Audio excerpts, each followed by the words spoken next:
नमस्कार। India voice के खास बुलेटिन देवभूमि समाचार में आप सभी का स्वागत। खबरों की रुख करते हैं। मैं हूं आपके साथ सुचित्रा गुप्ता। देहरादून से ये बड़ी खबर आ रही है जहां उत्तराखंड में नए मुख्य सचिव की तलाश तेज हो गई है। जी हां, उत्तराखंड के नए मुख्य सचिव की तलाश तेज। नए मुख्य सचिव को लेकर चर्चा अब काफी तेज हो गई है क्योंकि 31 मार्च को मुख्य सचिव राधा रतूड़ी का कार्यकाल समाप्त होने वाला है। वहीं आईएएस आनंद वर्धन को नई जिम्मेदारी मिल सकती है और 1992 बैच के आईएएस अधिकारी हैं आनंद वर्धन। तो 31 मार्च को रिटायर्ड होंगी राधा रतूड़ी और राधा रतूड़ी के कार्यकाल में सिर्फ 5 दिन, महज 5 दिन बाकी हैं और इसे लेकर ही चर्चाएं अब तेज हो गई हैं कि अगला मुख्य सचिव कौन होने वाला है। तो उत्तराखंड में नए मुख्य सचिव की तलाश तेज हो गई है। राधा रतूड़ी का कार्यकाल 31 मार्च को समाप्त होगा। इससे पहले राधा रतूड़ी को 2 बार सेवा विस्तार मिल चुका है। अब इसे लेकर चर्चाएं तेज हो गई हैं कि क्या राधा रतूड़ी को एक बार फिर से सेवा विस्तार मिलेगा या फिर आईएएस आनंद वर्धन को जिम्मेदारी मिल सकती है। इसमें कई और नाम भी शामिल हैं, लेकिन इन सभी नामों में आईएएस आनंद वर्धन का नाम सबसे पहले, सबसे आगे। तो उत्तराखंड का अगला मुख्य सचिव कौन होने वाला है, इसे लेकर चर्चाएं अब तेज हो गई हैं क्योंकि राधा रतूड़ी के कार्यकाल में महज 5 दिन बाकी और 31 मार्च को रिटायर हो जाएंगी राधा रतूड़ी। देखने की बात कि क्या सेवा विस्तार मिलेगा या फिर नए मुख्य सचिव बनाए जाएंगे।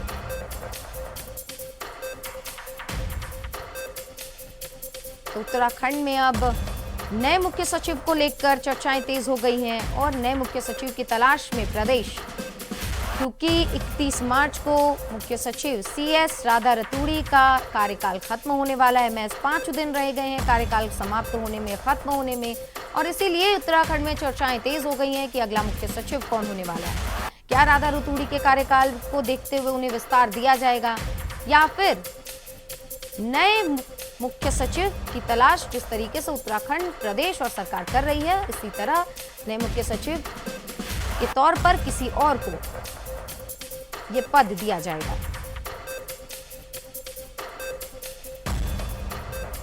उत्तराखंड में नए मुख्य सचिव की तलाश तेज हो गई है और अगला मुख्य सचिव कौन होने वाला है, इसे लेकर चर्चाएं भी तेज हैं। वहीं मुख्य सचिव राधा रतूड़ी का कार्यकाल,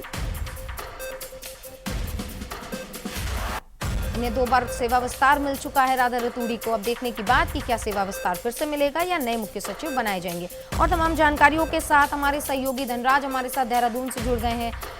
धनराज, क्योंकि मुख्य सचिव का कार्यकाल अब 31 मार्च को खत्म होने वाला है, तो इसे लेकर क्या कुछ चर्चाएं हैं? कब तक मुख्य सचिव नए बनाए जा सकते हैं? क्या राधा रतूड़ी को दोबारा से सेवा विस्तार मिलेगा या जो आईएएस आनंद वर्धन का नाम सामने आ रहा है उनके नाम पर मुहर लग सकती है? क्या कुछ अपडेट?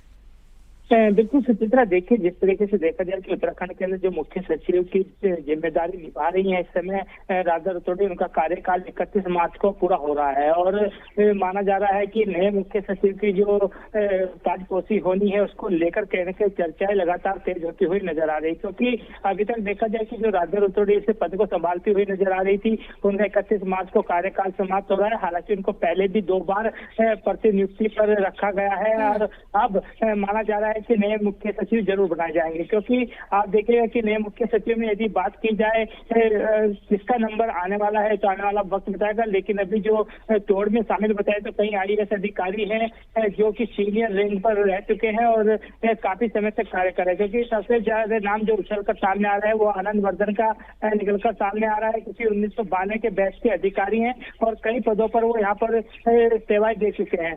और मैं देखिएगा कि अब देखने वाली बात यही होगी कि क्या नए मुख्य सचिव चुने जाएंगे या फिर राधा रतूड़ी को ही कहीं न कहीं प्रतिनियुक्ति दी जाएगी, ये देखने वाला समय होगा। और यानी कि कहा जा सकता है कि उत्तराखंड को जल्दी कोई ना कोई नया मुख्य सचिव मिल सकता है। जी, क्योंकि राधा रतूड़ी का कार्यकाल में महज 5 दिन बाकी रह गए हैं और आईएएस आनंद वर्धन का नाम भी इसमें सबसे आगे लिया जा रहा है कि माना जा रहा है कि ये भी बनाए जा सकते हैं। क्या कुछ और नाम भी सामने आ रहे हैं कि या फिर आनंद वर्धन के नाम पर कहा जा सकता है कि मुहर लग ही चुकी है अनऑफिशियली? बिल्कुल सुचित्रा, देखिए जिस तरीके से सबसे बड़ा नाम जो निकलकर सामने आ रहा है वो आनंद वर्धन का ही निकलकर सामने आया। हालांकि कई नाम ऐसे हैं कि जिनको मुख्य सचिव बनाया जा सकता है, लेकिन अभी कहीं न कहीं ये कहा जा सकता है कि जिस तरीके से वो IAS 1992 बैच के हैं और सबसे सीनियर IAS माने जाते हैं, तो कहीं न कहीं उनकी ही नियुक्ति होना तय माना जा रहा है। और ये भी कहा जा रहा है कि कहीं न कहीं अंदर खाने की जो सूत्रों की माने तो उनका कहना है कि मोहर लग चुकी है, लेकिन सिर्फ औपचारिकताएं करनी पूरी बाकी है। लेकिन अभी ये वक्त बताएगा कि क्या उनको ही मुख्य सचिव बनाया जाएगा या फिर अन्य कोई नाम निकलकर सामने आ गए, तो आने वाला वक्त बताएगा। लेकिन अभी ये कहा जा सकता है कि मुख्य सचिव की तलाश कहीं न कहीं उत्तराखंड के अंदर तेजी से बढ़ती हुई नजर आ रही है, क्योंकि 5 दिन सिर्फ बाकी बचे हैं राधा रतूड़ी जी के रिटायर होने में, और उसके बाद कहीं न कहीं मुख्य सचिव की नियुक्ति होनी है। अब देखने वाली बात होगी कि नया मुख्य सचिव कौन होगा। ठीक है धनराज, आप हमारे साथ बने रहिएगा, आगे भी खबरों में आपका रुख करेंगे। तो आपको बता दें कि मुख्य सचिव राधा रतूड़ी का कार्यकाल अगले 5 दिन में खत्म होने वाला है और इसे लेकर अब चर्चाएं तेज हो गई हैं कि अगला मुख्य सचिव कौन होने वाला है।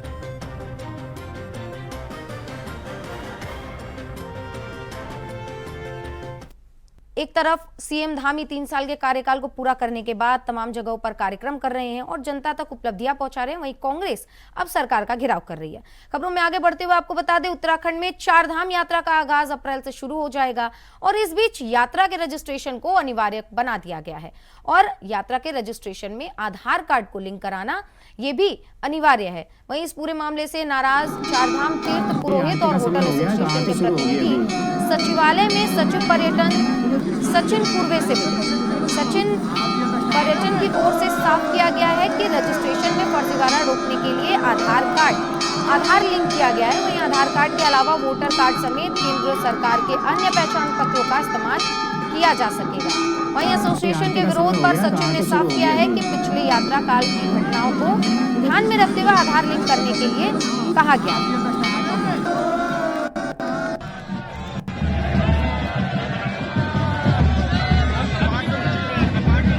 अप्रैल से यात्रा शुरू होने वाली है और इसे लेकर अब एसोसिएशन में नाराजगी दिखी जा रही है।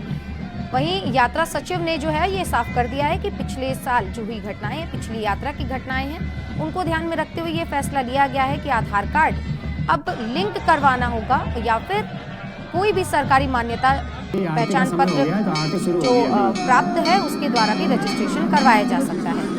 वहीं इसे लेकर यात्रा सचिव से मुलाकात हुई है। सचिन पूर्वे ने मुलाकात की है होटल एसोसिएशन से और मुलाकात करने के बाद होटल एसोसिएशन ने तमाम तरीके की जानकारी और अपनी जो भी समस्याएं हैं उनके साथ साझा की और इसे लेकर जल्द ही जल्द इसे निस्तारित किया जाएगा, क्योंकि समस्याएं जल्द से जल्द निस्तारित करने के बाद अप्रैल से जब 4 धाम यात्राएं शुरू होंगी उसे लेकर आगे की चीजें समझेंगे। वहीं 4 धाम यात्रा के कपाट खुलने की तारीख घोषित होने के बाद 20 मार्च से श्रद्धालुओं के रजिस्ट्रेशन प्रक्रिया भी शुरू हो गई है। आपको बता दें, आगामी 30 अप्रैल को गंगोत्री यमुनोत्री धाम के कपाट खुलने के साथ ही उत्तराखंड में 4 धाम यात्रा का आगाज हो जाएगा। यात्रा की तैयारियों को लेकर GMVN के कर्मचारियों को निर्देशित किया गया है कि यात्रा रूट पर जितने भी गेस्ट हाउस हैं उसको ठीक करने का काम यात्रा शुरू होने से पहले कर लिया जाए। इसके साथ ही टीम भी गठित की गई है। साथ ही उन्होंने बताया कि इस बार 4 धाम यात्रा में बाहर से पहुंचने वाले श्रद्धालुओं को उत्तराखंड का पारंपरिक व्यंजनों का स्वाद चखने का मौका भी मिलेगा, जिसके लिए मॉडर्न फूड के साथ पारंपरिक फूड बनाने वाले कुक को भी रखा गया है।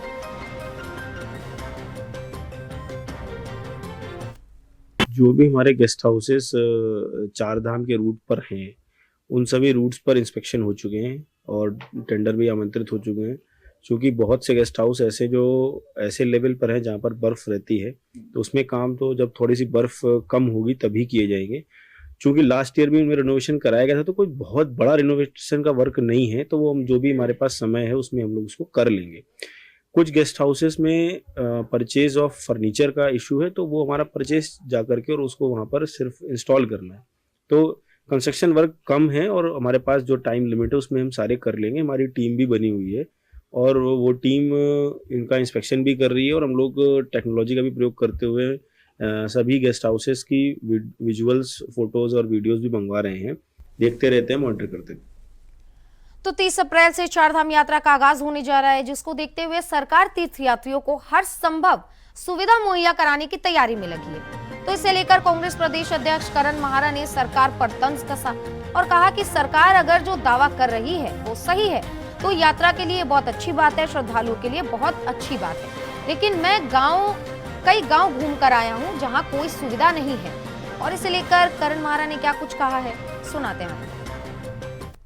देखिए, अगर चारधाम यात्रा के लिए वो कुछ कर रहे हैं तो मैं स्वागत करता हूँ, ये होना भी चाहिए, क्योंकि जिस तरीके से पिछले यात्रा में मृत्यु हुई थी वो शर्मनाक था और राज्य के लिए भी हितकर नहीं था।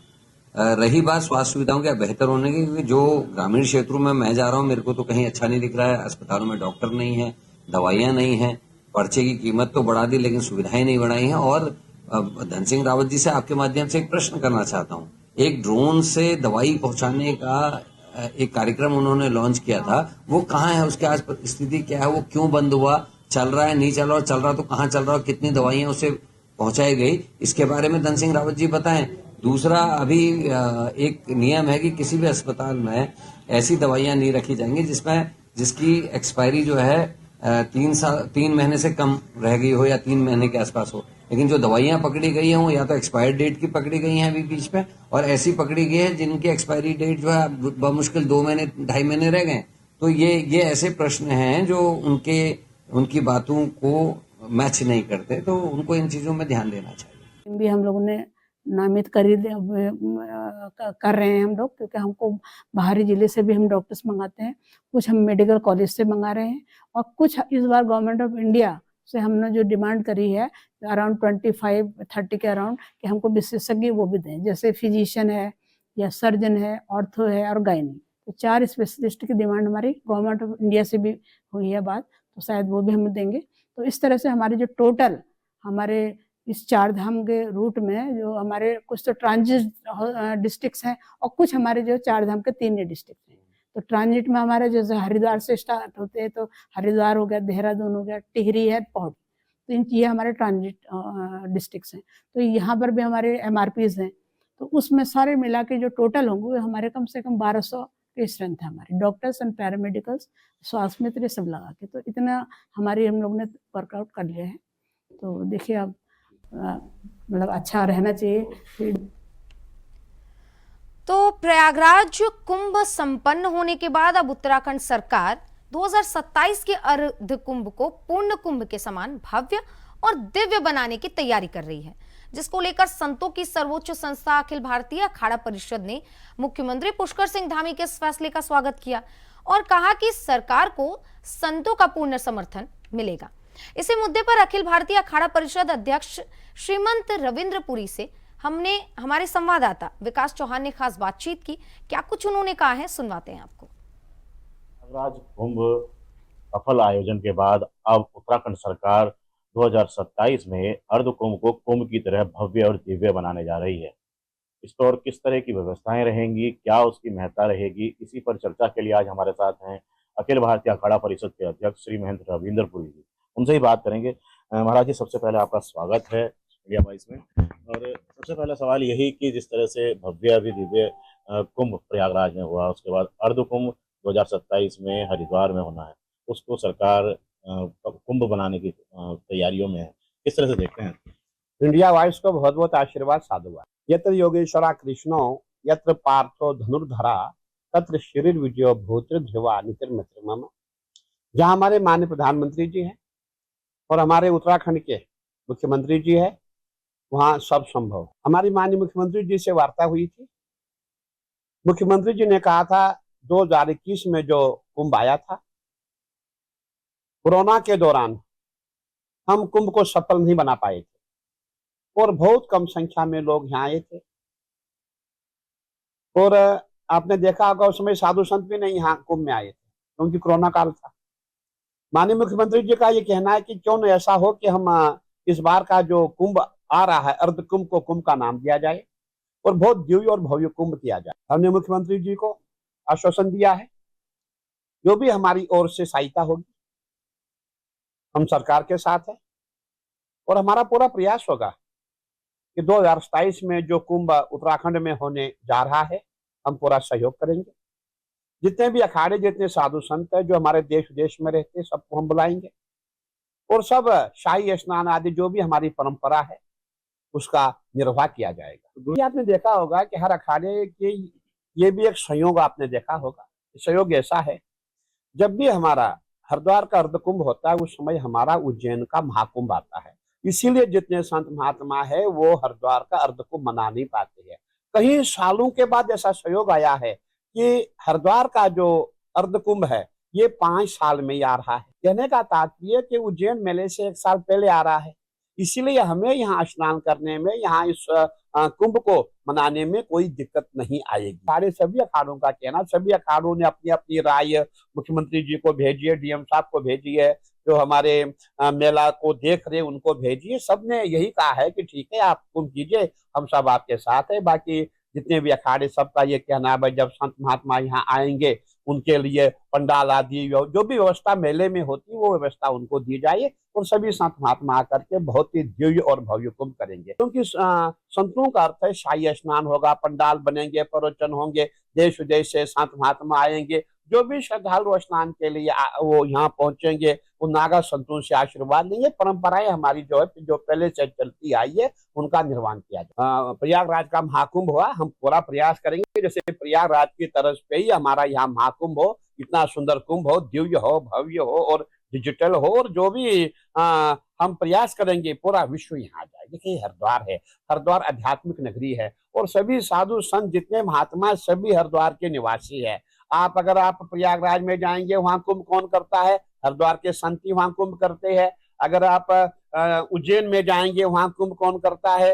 हरिद्वार के संत ही वहां कुंभ करते हैं। कहने का तात्पर्य है कि हरिद्वार के संत ही चारों स्टेटों में जाकर के कुंभ करते हैं। तो अपना स्टेट है, ये तो उत्तराखंड है, ये देवभूमि उत्तराखंड है, तो हमें तो यहाँ बहुत ही सुंदर कुंभ करना पड़ेगा, सरकार का सहयोग करना पड़ेगा। और हम यही प्रयास करेंगे कि जो हमारा कुंभ है, जो हमारे माननीय मुख्यमंत्री जी का विजन है, उसमें हम सब उनका साथ दें और आने वाले कुंभ को हम सफल बनाएं, ऐसा हमारा प्रयास है। तो ये थे अखिल भारतीय अखाड़ा परिषद के अध्यक्ष, बता रहे थे कि किस तरह से भव्य और दिव्य आने वाला 2027 का कुंभ रहने वाला है। विकास चौहान, इंडिया वॉइस, हरिद्वार। तो देखा आपने कि श्री महंत पुरी ने, रविंद्र पुरी ने साफ तौर पर कह दिया है कि जब हरिद्वार में अर्धकुंभ का आयोजन होगा तो संतों की तरफ से संपूर्ण समर्थन सरकार को भी दिया जाएगा और इसे भव्य और दिव्य बनाया जाएगा। वहीं खबरों में आगे बढ़ते हैं, जहां विश्व प्रसिद्ध कॉर्बेट नेशनल पार्क के पास एक ऐसी जल विद्युत परियोजना है जो न केवल उत्तराखंड बल्कि उत्तर प्रदेश के कई हिस्सों को रोशनी देती है। रोशनी के साथ इस बांध के पानी से 2 राज्यों के किसानों की फसलें भी लहराती है।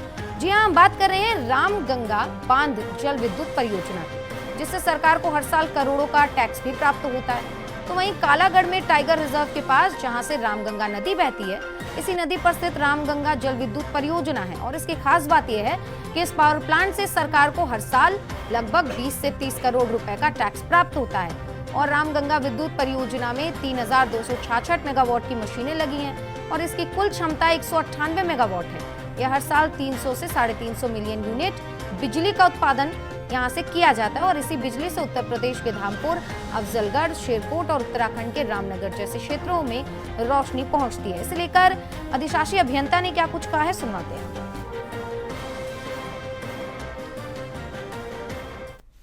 मैं अधिशासी अभियंता उत्पादन हूँ रामगंगा जल विद्युत गृह में।